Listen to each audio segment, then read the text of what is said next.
This Diwali, let's celebrate the real heroes who transformed lives of millions and transformed the whole town into a great industrial hub. Today we are going to learn the story of how Sivakasi became mini Japan.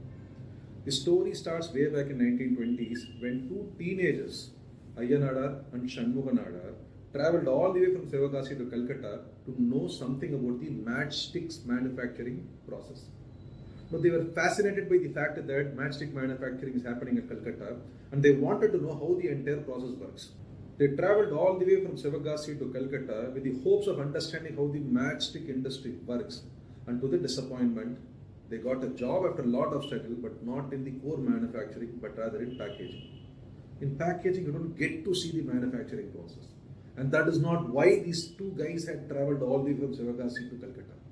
But their smartness, their diligence really helped them understand how the manufacturing industry works. You know how?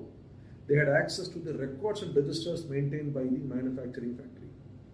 In that records and registers, they could see and understand the different chemicals and different compositions, different quantities which are being bought and consumed. From that, they developed their understanding as to how different compounds, different chemicals are required for making matchsticks. With that newfound knowledge, they traveled back to Sivakasi and set up their first matchstick manufacturing factory. Today, it is still known as Anil Matchstick Factory, Anil Fireworks. These are what they had started good 100 years back. So the journey back to Sivakasi, and then they started the whole matchstick manufacturing factory, engaging local laborers. You think engaging local laborers is a small thing, but we have to really understand the context. But those were days when the entire Sivakasi district was not known for agriculture, not known for any other industry. And this was a time when India was predominantly agrarian. It still is, but we are speaking about 80% agriculture society at that point of time. And a land where there was no water, there was no agricultural quality, there was no active agriculture happening, and a lot of people out there were not having great livelihood at all. These two teenagers who set up the first matchstick manufacturing factory gave job to thousands. 7 years later, they set up the first fireworks factory.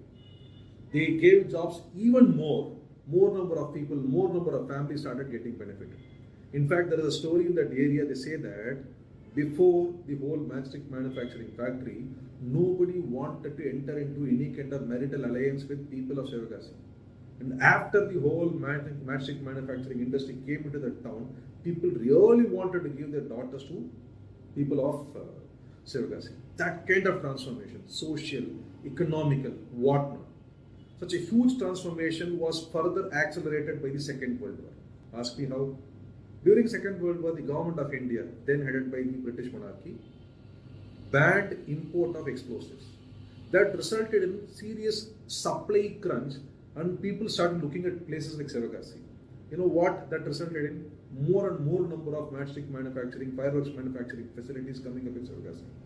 In a way, Ayyanadar and Shanmuganadar not just contributed to employment, they also inspired hundreds of other people to become entrepreneurs all by themselves. India being a land of entrepreneurs, especially Sivakasi, owes a lot to these two entrepreneurs who started off at a very young age. 100 years later, after the first matchstick manufacturing factory was set up in Sivakasi, today Sivakasi is popularly called as Kutti Japan or a mini Japan, named by past Prime Minister Mr. Nehru. What we need to remember is that if not for these two people, if not for these two teenagers, if not for the vision they had, Sivakasi as an industry will not be what it is today. Sivakasi today is not just popular for crackers and fireworks and matchsticks. In fact, country's largest printing industry in a way is operating from Sivakasi. Most of the notebooks and colored prints that you typically see in your hands could all be manufactured only in Sivakasi. In a way, Shanmuganadar and Ayyanadar contributed even to that entrepreneurial spirit. This Diwali, when you buy crackers to celebrate Diwali, please remember them and celebrate those visionaries also. If you think of any more such superheroes of your town who have transformed lives of millions, do share them in the comment box.